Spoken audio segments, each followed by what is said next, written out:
Hello बच्चों, स्वागत है आप सभी का हमारे इस स्पेशल लेक्चर में। आज की क्लास में मैं आप लोगों के साथ fundamental theorem of finite abelian groups discuss करने वाला हूँ।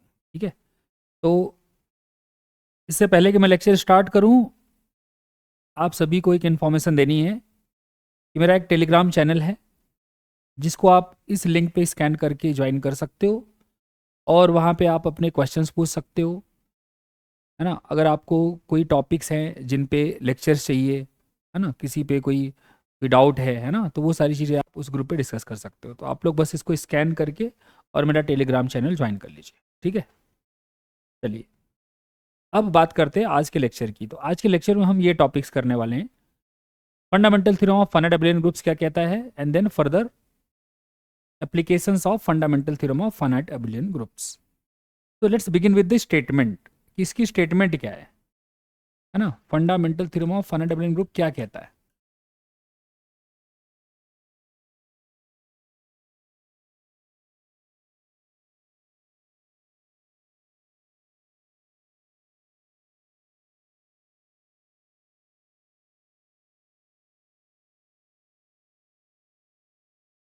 ठीक है, fundamental theorem of finite abelian groups. हाँ, अब समझना ध्यान से। ये कहता है कि every finite abelian group, every finite abelian group is external direct product, external direct product of finite cyclic groups of prime power order, prime power order। ठीक है ना। दैट इज बेसिकली ये कहना चाह रहे हैं कि if G is a finite abelian group, then if G is a finite abelian group, then G is isomorphic to ZP1 की पावर R1 क्रॉस ZP2 की power R2 cross dot dot dot cross ZPK की power RK, where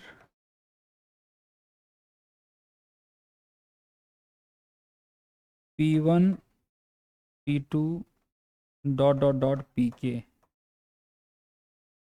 are primes not necessarily distinct।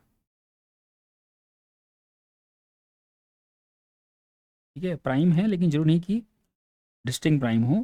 And R1 R2 RK are natural numbers. ठीक है, तो every finite abelian group is external direct product of finite cyclic groups of prime power order.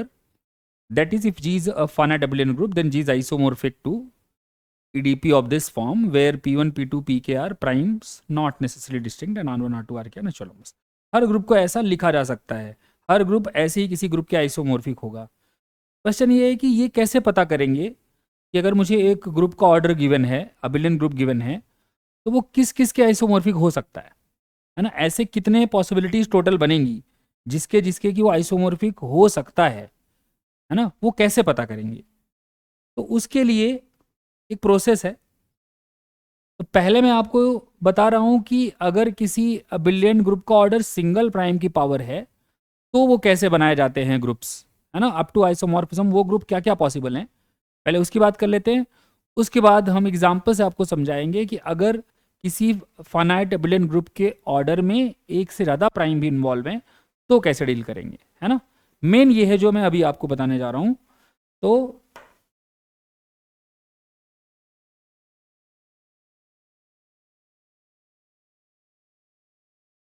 abelian groups of order p to the power n, single prime की power है जहाँ p prime है,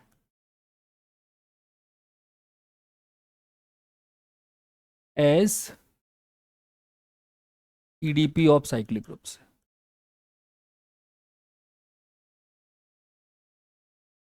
as EDP of cyclic group. Single prime की अगर power है तो कैसे करेंगे, है ना, देखना है इसको ध्यान से। तो सबसे पहला काम क्या करना है कि यहाँ पे जो भी वो पावर है उसके पार्टीशंस लिखने हैं, पार्टीशंस ऑफ एन। इसके बाद यहाँ पे हम लिखेंगे पॉसिबल, या लेट मी फर्स्ट से values of N, values of N, N भी तो डिफरेंट डिफरेंट हो सकते हैं ना। यहाँ पे let me write partitions of N, जो भी वो वैल्यू है उसके पार्टीशन, और यहाँ पे पॉसिबल नॉन आइसोमोर्फिक ग्रुप्स,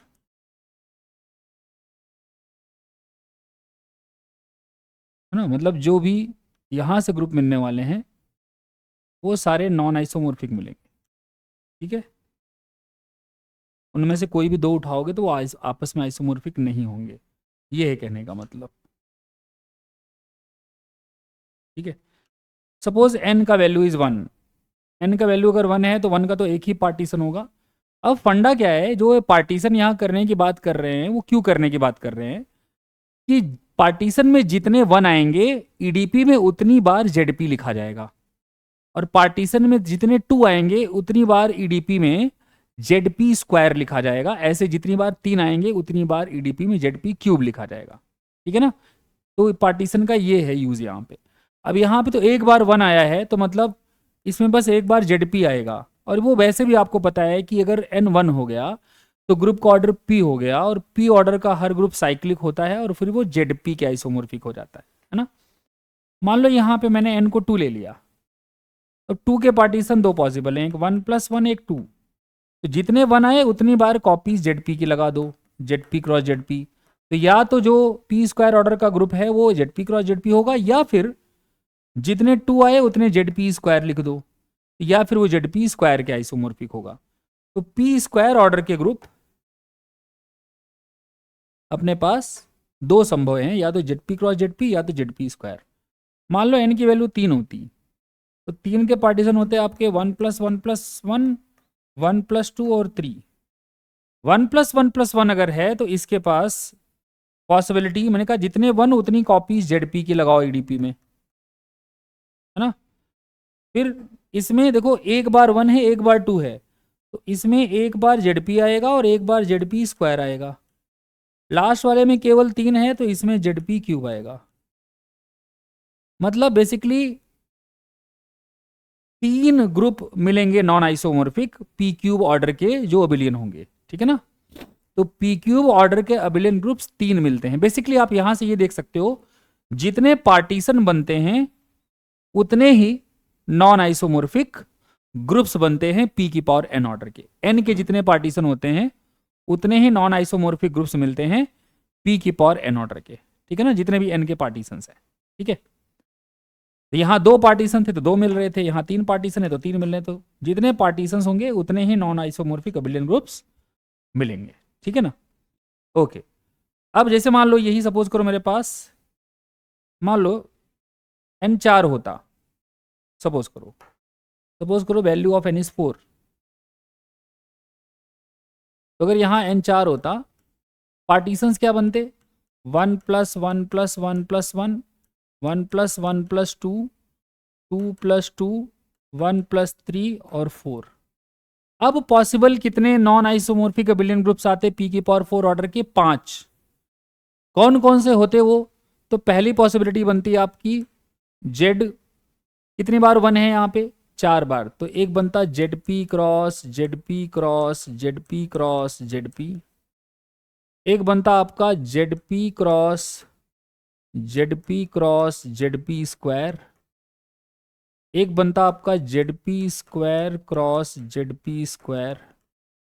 एक बनता आपका जेडपी क्रॉस जेडपी क्यूब, और एक आपका पूरा बनता जेडपी 4, ठीक है। तो ये टोटल 5 क्या आते हैं आपके पास, अबिलियन ग्रुप्स आते हैं पी की पावर 4 ऑर्डर के, ठीक है, नॉन आइसोमोर्फिक। तो यहां से अपने पास एक ऑब्जर्वेशन है, या एज अ रिजल्ट कह के लिख सकते हो आप,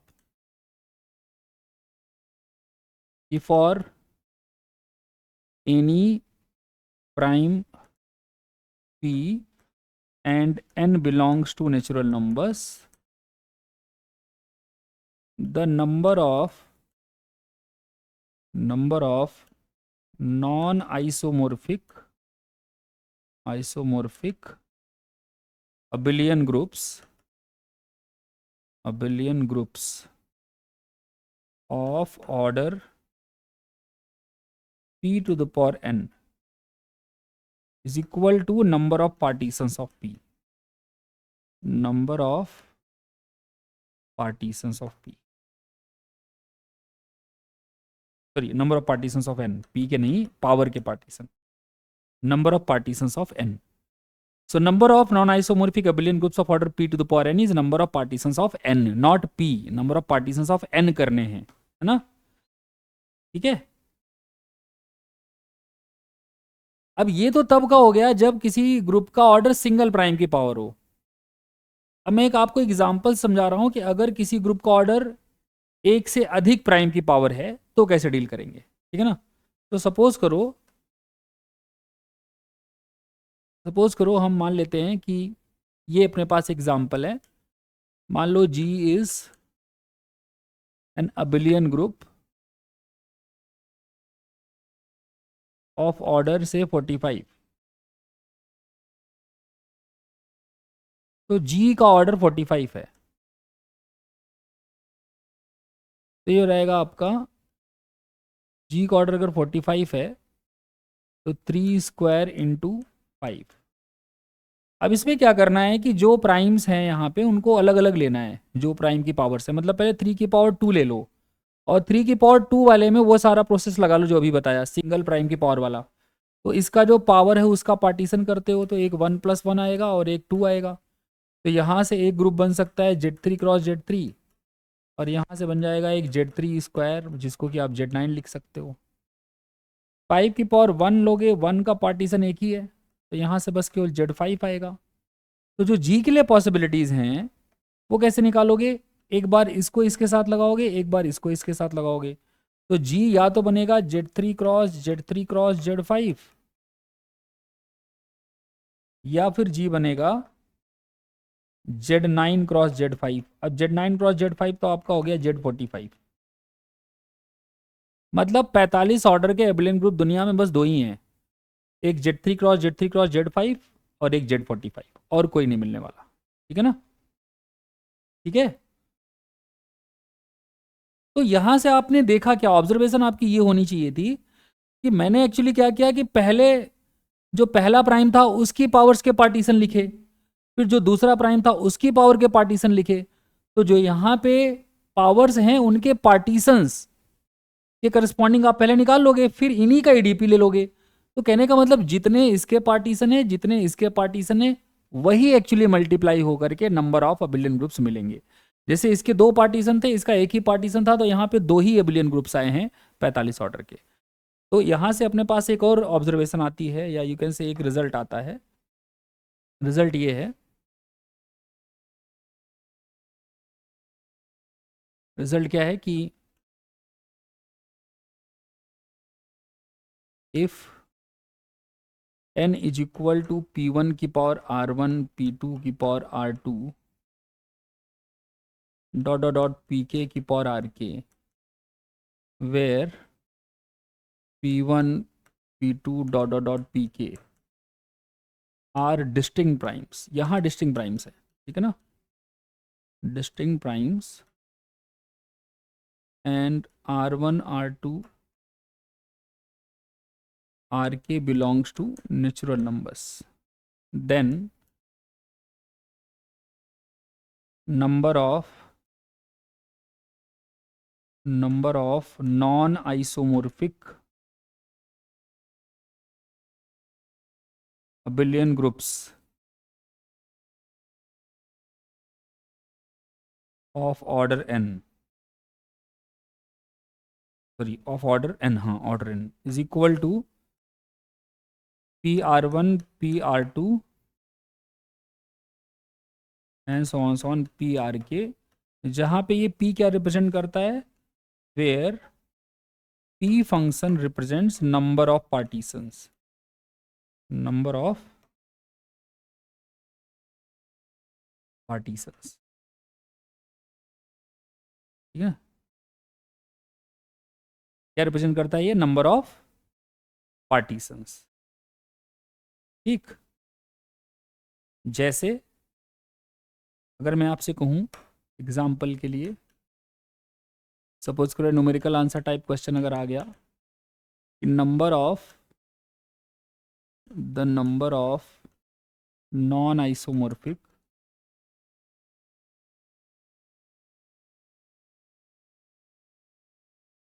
abelian ग्रुप्स ऑफ ऑर्डर 108 है ना, तो कितना आएगा, 108 को फैक्टराइज करो,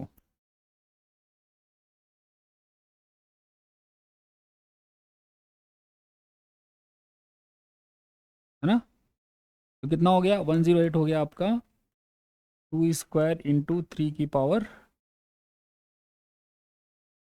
3, है ना, ठीक है।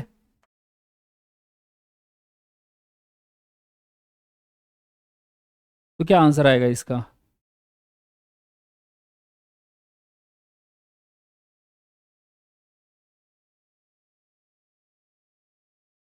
तीन के कितने पार्टीशन होते हैं, 3, तो 6 आ जाएगा आंसर, ठीक है।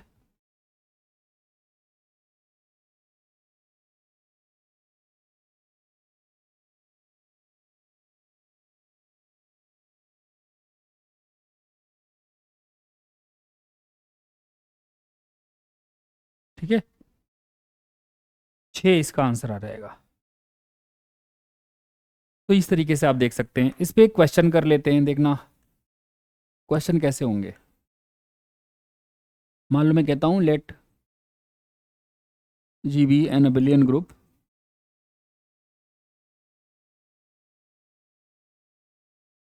Billion group of order 12, then and suppose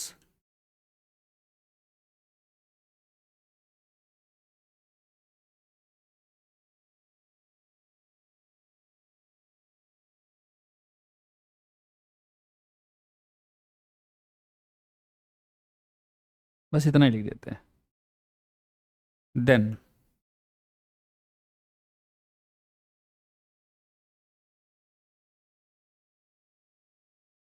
पहला G must have an element of order 4,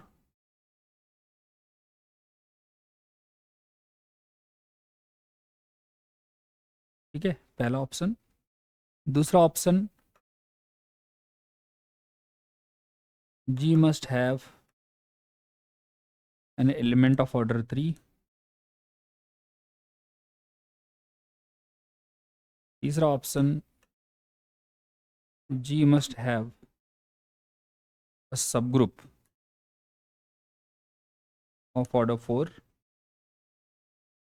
and D suppose करो जी मस्ट हैव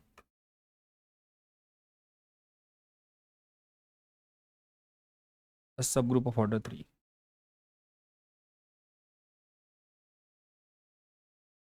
ठीक है। ये ऑप्शन है अपने पास, ठीक है। जी कोई एबिलियन ग्रुप है 12 ऑर्डर का, तो जी के पास एक एलिमेंट होना चाहिए 4 ऑर्डर का, जी के पास एक एलिमेंट होना चाहिए 3 ऑर्डर का, ये सब ऑप्शन है। 12 ऑर्डर का अबिलियन ग्रुप बोला है तो आप पूरा बता सकते हो कौन कौन सा ग्रुप पॉसिबल है। तो जी का ऑर्डर 12 है, 12 को आप लिख सकते हो 2 स्क्वायर इंटू 3। तो अगर आप देखो 2 स्क्वायर, ये 2 के पार्टीशन लिखो तो एक 1 + 1 एक 2 आएगा, तो एक आपका Z2 क्रॉस Z2 बन जाएगा और एक आपका Z4 बन जाएगा। 3 की पावर 1, 1 के पार्टीशन एक ही रहेगा तो यहाँ से केवल Z3 आएगा। तो जी क्या क्या बन सकता है, जी बन सकता है Z2 cross Z2 cross Z3, या फिर जी बन सकता है Z4 क्रॉस Z3। तो ये Z12 हो गया, और ये हो गया आपका Z6 क्रॉस Z2 कह दो, या Z2 क्रॉस Z6 कह दो। अब अगर आप ध्यान से देखो तो जो पहला ऑप्शन है कि G must have an element of order 4, तो देखो दो ग्रुप हैं 12 ऑर्डर के पॉसिबल एबिलियन, तो अगर दोनों में 4 ऑर्डर के एलिमेंट मिल गए मतलब हर 12 ऑर्डर के एबिलियन ग्रुप में 4 ऑर्डर का एलिमेंट होगा। अगर एक में भी नहीं मिला तो मतलब ऐसा जरूरी नहीं है। जैसे अगर पहले वाले में देखें, अगर हम Z2 क्रॉस Z2 में देखें, अगर हम इसमें आप देख पाओगे कि इसके पास कोई भी 4 ऑर्डर का एलिमेंट नहीं है। क्यों नहीं है? क्योंकि 4 ऑर्डर का एलिमेंट होने के लिए इनके जो एलिमेंट्स हैं उनके ऑर्डर्स का एलसीएम 4 आना चाहिए। इसके एलिमेंट का ऑर्डर 1 या 2 है, इसके एलिमेंट का ऑर्डर 1 या 2 है, इसके एलिमेंट का ऑर्डर 1 या 3 है, तो आप इनसे कभी भी एलसीएम 4 नहीं ला सकते। ठीक है ना? इसका मतलब there are no elements of order 4 in the first group. इसका मतलब ये जो है कि हर ग्रुप में 4 ऑर्डर का एलिमेंट मिलेगा जो 12 ऑर्डर का बिलियन है, वो गलत है। फिर कहते हैं G must have an element of order 3, तो 3 ऑर्डर का होगा। इनफैक्ट ऐसे भी बोल सकते हो यहाँ से देख के, अब ऐसे भी आपको कॉसी थ्योरम है जो कहती है कि किसी भी ग्रुप के ऑर्डर को अगर कोई प्राइम नंबर डिवाइड करता है तो उस प्राइम ऑर्डर का एलिमेंट उसमें मिलता है। तो 3 12 को डिवाइड करता है, तो उस लॉजिक से भी कह सकते हो कि 3 ऑर्डर का एलिमेंट मिलेगा। अदरवाइज आप ऐसे देख लो, यहाँ से 3 ऑर्डर का एलिमेंट मिल जाएगा, तो उसका इनकी आइडेंटिटी के साथ आप ईडीपी लेके मतलब पेयर बनाओगे, तो उसका ऑर्डर 3 आएगा, है ना? कौन सा एलिमेंट बनेगा? 0,0,1 ले लेना। यहाँ पे भी 3 ऑर्डर का मिल जाएगा, 0,1,0 ले लेना। सॉरी सॉरी सॉरी, 0,1 ले लेना, ये तो उसी का सोमोर्फिक है। 0,1 उसका ऑर्डर 3 आ जाएगा, तो मिलेगा 3 ऑर्डर का एलिमेंट मिलेगा। सब ग्रुप 4 ऑर्डर का मिलेगा क्या? देखो इसमें 4 ऑर्डर का सब ग्रुप आप बना सकते हो। Z2 क्रॉस इसका 0 ले लो सब ग्रुप, तो Z2 क्रॉस सिंगलटन 0 का ऑर्डर होगा 4। और यहाँ भी 4 ऑर्डर का बनेगा बनाने को, तो Z4 क्रॉस इसका सिंगलटन 0 ले लो। तो मतलब ये हुआ कि 4 ऑर्डर का भी मिलेगा दोनों में, और 3 ऑर्डर का भी मिलेगा। तो बी सी और डी सही है। ठीक है ना? अगर कोई एक चीज गलत हो गई, जैसे यहाँ पे गलत हो गई, अब इसी क्वेश्चन में सपोज करो मान लो एक कंडीशन दे देती क्वेश्चन में आपको, जो भी बनाता वो कह देता, सपोज करो या कह देती कि भैया ये करो कि 12 ऑर्डर का तो है, ये कह रहे हैं कि अगर G is abelian group of order 12, abelian group, है ना, of order 12 that has no element of order 4, then number of elements of order 2 in G, number of elements of order 2 in G is, अब answer देते पहला 1, दूसरा 3, तीसरा 5, चौथा 7। तो क्या करते? अब आप बाकी प्रोसेस तो यही करते। अब ये बोल रहे हैं कि इस ग्रुप के पास 4 ऑर्डर का कोई एलिमेंट नहीं होना चाहिए, तो कौन सा वाला है जिसमें 4 ऑर्डर का कोई एलिमेंट नहीं है? यही वाला है, ये वाला। इसमें तो है 4 ऑर्डर का एलिमेंट। तो मतलब वो पक्का पता चल गया कि वो ग्रुप जिसकी बात की जा रही है वो ये ग्रुप है, Z2 क्रॉस Z3, है ना? अभी पिछले वाले में नहीं पता चला था क्योंकि उसमें बस ये बोला था कि 12 ऑर्डर का अबिलियन है। अगर 12 ऑर्डर का अबिलियन है, इसके बावजूद ये भी और भी कोई इंफॉर्मेशन दे दी जाए, तो हम उस ग्रुप के और करीब पहुंच पाएंगे। ठीक है? तो ये ग्रुप हो गया आपका Z2 क्रॉस Z6। अब Z2 क्रॉस Z6 में 2 ऑर्डर के कितने एलिमेंट हैं?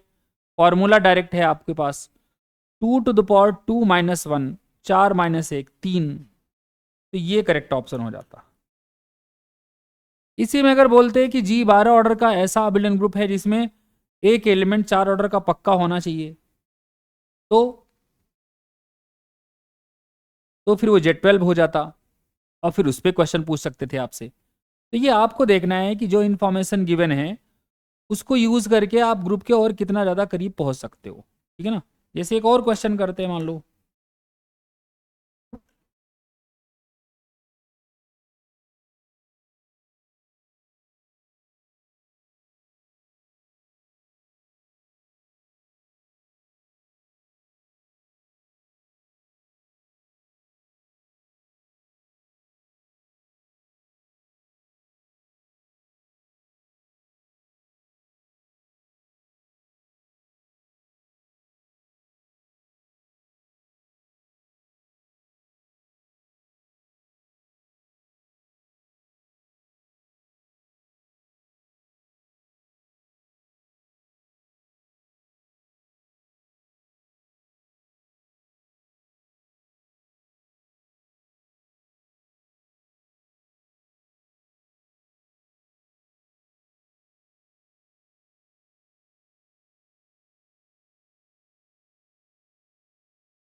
ठीक है, ये क्वेश्चन है। जी कोई अबेलियन ग्रुप है 63 ऑर्डर का,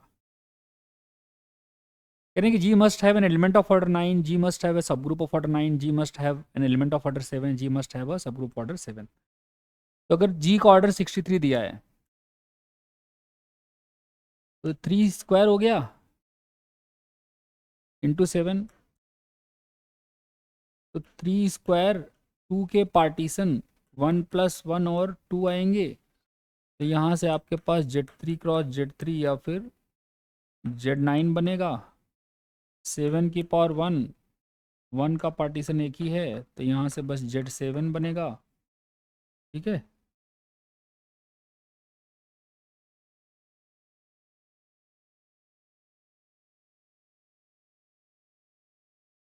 तो जो आपका जी है वो ग्रुप वो आइसोमॉर्फिक किसके होगा? या तो Z3 क्रॉस Z9 के, या फिर जी आइसोमॉर्फिक होगा Z9 क्रॉस Z7 के। सॉरी, यहाँ Z7 आएगा।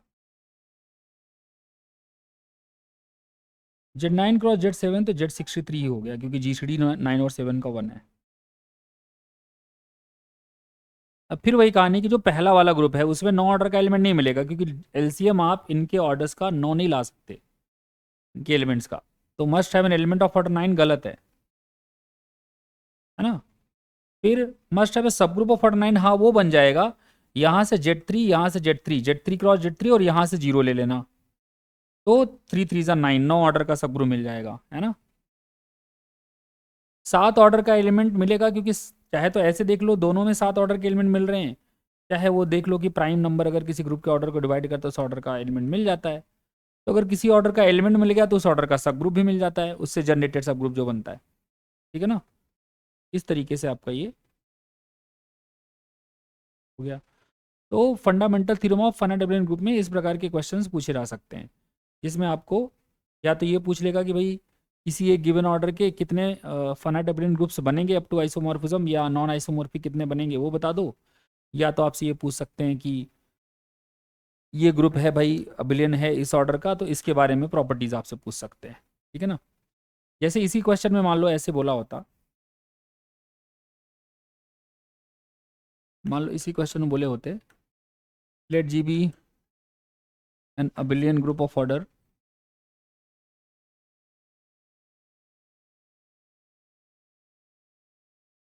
63 that has no element of order 9।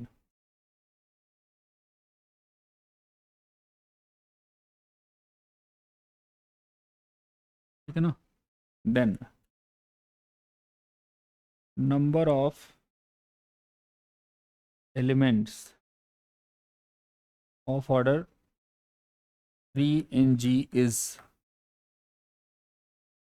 पहला 8, दूसरा 6, तीसरा 4, चौथा 12। 63 ऑर्डर का कोई अबिलियन ग्रुप है जिसमें कोई भी एलिमेंट नहीं है 9 ऑर्डर का, तो उसमें 3 ऑर्डर के कितने एलिमेंट होंगे, है ना। अगर 9 ऑर्डर का कोई एलिमेंट नहीं है तो 3 ऑर्डर के कितने एलिमेंट होंगे पूछ रहा है। अभी आपको बताया कि जो भी 63 ऑर्डर का ग्रुप होगा, any group of order 63 is isomorphic to what, either it is isomorphic to Z3 cross Z7, और G will be isomorphic to Z63। अभी कह रहे हैं कि उसमें कोई भी 9 ऑर्डर का एलिमेंट नहीं है, इसमें तो 9 ऑर्डर का एलिमेंट हो जाएगा ना, क्योंकि 9 63 को डिवाइड करता है, तो 9 ऑर्डर का एलिमेंट हर साइक्लिक ग्रुप में मिल जाएगा जो 63 ऑर्डर का होगा, है ना। ये वाला है जिसमें 9 ऑर्डर का कोई एलिमेंट नहीं है। ठीक है, तो इसमें कोई 9 ऑर्डर का एलिमेंट नहीं है, इसमें 3 ऑर्डर के कितने हैं वो डायरेक्ट फॉर्मूला बताया है मैंने कि 3 ऑर्डर के एलिमेंट होते हैं, इनमें से कितने हैं जो 3 से डिवाइड हो रहे हैं वो काउंट कर लो। इसमें 2 ही हैं बस जो 3 से डिवाइड हो रहे हैं, 7 नहीं हो रहा 3 से डिवाइड। तो 3, है ना, की पावर 2 -1, तो रहेगा 8 -1 माने कि 7। ये एक फॉर्मूला है, सॉरी 9 -1, यार क्या बोल रहा हूँ, 9 -1 8। ठीक है, ये एक फॉर्मूला है। फॉर्मूला क्या है, फॉर्मूला है, जो क्लास लिए होंगे उनको पता होगा, अदरवाइज जो नए हैं उनको बता देता हूँ मैं, कि अगर m1 m2 m3 ऐसे बहुत सारे नेचुरल नंबर्स आपको अगर दिए हैं, then number of elements of order और and p is a prime, p क्या है, कोई prime, then number of elements of order p in the group zm1 cross zm2 cross zmk is p की power number of mi's divisible by p। मतलब m1 m2 mk में से कितने हैं जो p से डिवाइड हो रहे हैं वो निकाल लो, और जो भी आए उसमें से फाइनली -1 कर दो। जैसे यहाँ वाले क्वेश्चन में कितने थे, ये m1 था, ये m2 था, ये m3 था, m1 m2 m3 में कितने हैं जो 3 से डिवाइड हो रहे हैं, 2 ही हैं बस, 3 और 3, मतलब m1 और m2 बस, तो केवल 2 ऐसे हैं जो 3 से डिवाइड हो रहे हैं, इसलिए यहाँ पे 3 स्क्वायर -1 किया, है ना। और इसी वजह से यहाँ पे भी ऐसा ही किया था, जो ये वाला था, यहाँ पे भी 2 ऑर्डर के एलिमेंट पूछे गए थे ना, यहाँ पे जो किया था 2 ऑर्डर का एलिमेंट निकालने के लिए आंसर 3 कैसे बताया था, कि चाहे इसको देख लो चाहे इसको देख लो, इनमें से कितने हैं जो 2 से डिवाइड हो रहे हैं, 2, तो ये हो गया आपका 2 to the power 2 और माइनस फाइनली 1, तो आंसर आ गया था 3। ठीक है ना। तो ये डायरेक्ट कुछ फॉर्मूले होते हैं जो आपको पता है तो आपका जीवन बड़ा आसान हो जाता है। ठीक है, तो बस आज की क्लास में इतना ही। ठीक है, नेक्स्ट लेक्चर में मिलते हैं, तो आप लोगों को कोई और टॉपिक जो है यहाँ पे समझाएंगे। ठीक है, चलिए, थैंक यू सो मच।